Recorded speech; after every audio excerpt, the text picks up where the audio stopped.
that we bring in CBS Sports NBA insider Bill Ryder and CBS Sports NBA analyst John Gonzalez. And y'all, the Warriors, they put a hurting on the T-Wolves. I know they won by 11, but it was as many as 23.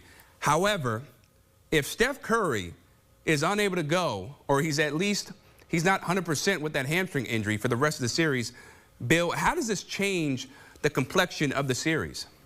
Well, the answer should be if things were normal and everything were right side up, they can't win this series. But we're 5 games into the second round and a home team hasn't won yet. Jonathan Kuminga is getting quality minutes, and Buddy Hield apparently is Steph Curry when Steph Curry's not around. So the honest answer is, hell, I don't know. I mean, I think the answer, if Steph Curry can't play, it's really hard to believe that the Timberwolves are going to shoot 18, 17% from 3, that Anthony Edwards is going to be unable to basically score in the first half, and that this Warriors defense, and in fairness, it is the best defense in the NBA since Jimmy Butler came on board from Miami, but that they're going to be able to limit the Timberwolves the way that they did. So the answer, Chris, should be, right, I'm confident, I think the answer is they cannot win this series if Steph Curry doesn't return and isn't able to beat Steph Curry.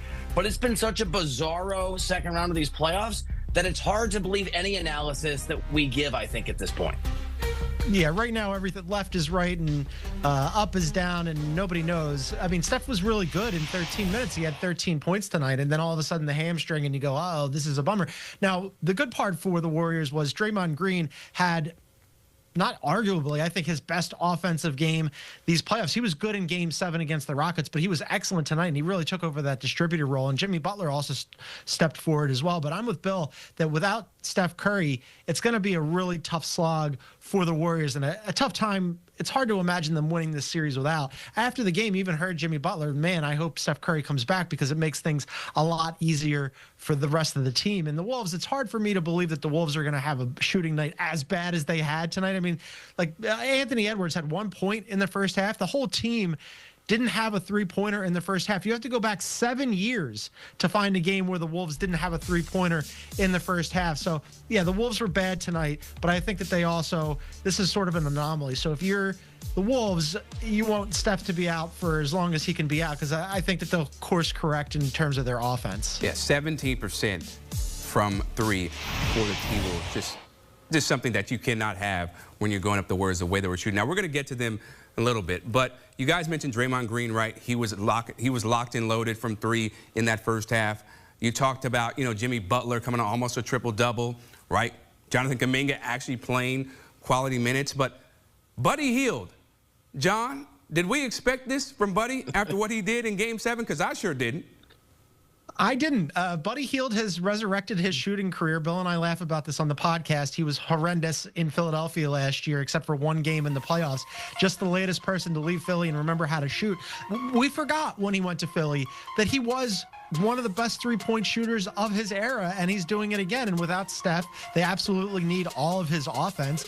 And, yeah, he's really found his shooting stroke. A game-high 24 points. Fantastic. And then you have Draymond Green, also not exactly a knockdown, lights-out three-point shooter. He went 4 of 10 from 3. That's his most three-pointers made in a playoff game in 8 years. So, yeah, this was such an anomaly of a game in so many different ways. It's hard to kind of parse what actually happened tonight. But if you're the Warriors, being the latest team to win on the road in the second round, and none of these home teams have won, you'll take that all day long. Yeah, the Buddy Hield renaissance is magical. It's also coming at really important times. Game 7, literally must-win game. Buddy Hield's amazing.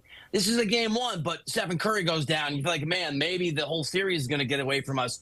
Buddy Hield steps up, and it just, you know what it reminds me of? And John, I'm sorry, I've been spending too much time with you, so now I'm going to lean into the anti-sort of Philly, the Philly toxicity, the theory of Philadelphia toxicity.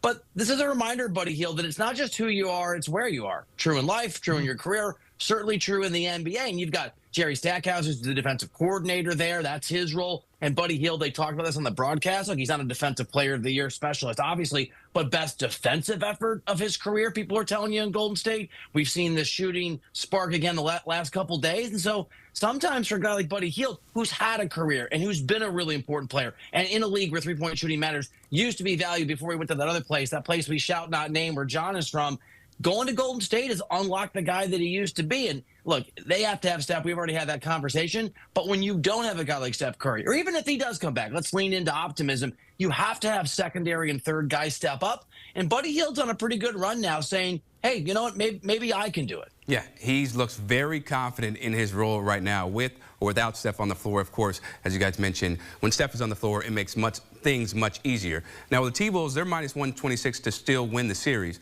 right? But when you think about the way they played, John, and the way Anthony Edwards just was not in his right mindset until that second half, and eventually it was too late, how should they be feeling going into game 2? Because the fans, they were leaving, you know, even when it was like a 9-point game with about under a minute to go. Yeah, I mean, maybe they were feeling themselves a little bit after that Lakers series. They won in 5 games. They had some time off. They probably spent a little time in L.A. That's okay. Tonight, not their best effort. They only had 31 points at the half, their lowest scoring half of the season, so not great. And then Ant, he was really scuffling. He had 1 point at the half.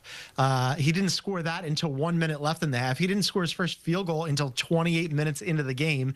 He didn't make his first 3 until late in the fourth quarter. I just can't imagine that that's going to continue. And by the way, despite all that, despite the fact that Ant did not look great, he still ended up with a double-double, 23 points, 14 rebounds. He was active at the defensive end. Unlike Jason Tatum last night, where he was just settling for threes, I thought Ant was trying to get going by getting to the rim, and I thought that was an encouraging thing for them. And then, you know, Naz Reid, he hit, 3 of their 5 threes. So there were signs of life, or at least of effort from the Wolves. Terrible shooting night, terrible result from them, but they never gave up. And again, it's very difficult for me to believe that this is going to continue over the course of the series, although the Warriors are, as Bill noted, an incredibly good defensive team since landing Jimmy Butler. So maybe they have to work a little bit harder, the Wolves do, than they had to work in the Lakers series, but I would expect them to climb back into this. Yeah, John, I'm with you. I mean, Anthony Edwards is going to be fine. And I like the fact that he was aggressive and getting to the rim. I know that you guys praised Jimmy Butler. I thought Jimmy Butler was a little passive at times down the stretch when they needed some buckets. Anthony Edwards, kind of like Donovan Mitchell, not quite as electric, not obviously a 48-point night, but it was nice to see Anthony Edwards not being able to shoot. Just like, you know what, I'll get to the rim, I'll attack the rim, I'll play downhill. Ant's going to be fine. He's a great player. I saw John smirk when he brought up maybe they were in L.A. too long, because John lives in L.A. and I live in L.A. So we both kind of know what that L.A. flu can look like if, unlike us, you are young and very, very cool like Anthony Edwards. They're going to get back into rhythm. This just brings us back to I think the main question of this series. Anthony Edwards is going to be fine, and he won't even have to be fine if Stephen Curry is not. And so I'm not worried about Ant. It's the other. And I know we've discussed this, but all roads, I think, circle back to that. It's really about Steph Curry and whether he's around, because Anthony Edwards has shown he's a baller, he's a closer, he's a winner, and he's going to get to that level, I think, multiple times in this series. Right. Some nights you don't have it. You may unload the clip. But on this night, Anthony Edwards didn't have it, so he goes to the drawing board for Game 2 as the T-Wolves look to tie up the series at 1 game apiece in Game 2. Bill Ryder, John Gonzalez, always appreciate talking to you fellas. And look at this, people. History was made in the NBA on this night. It's never happened before where all 4 road teams won Game 1 of the conference semifinals. And the way that these teams did it, right, was unbelievable. Just adding to the drama of these special NBA playoffs.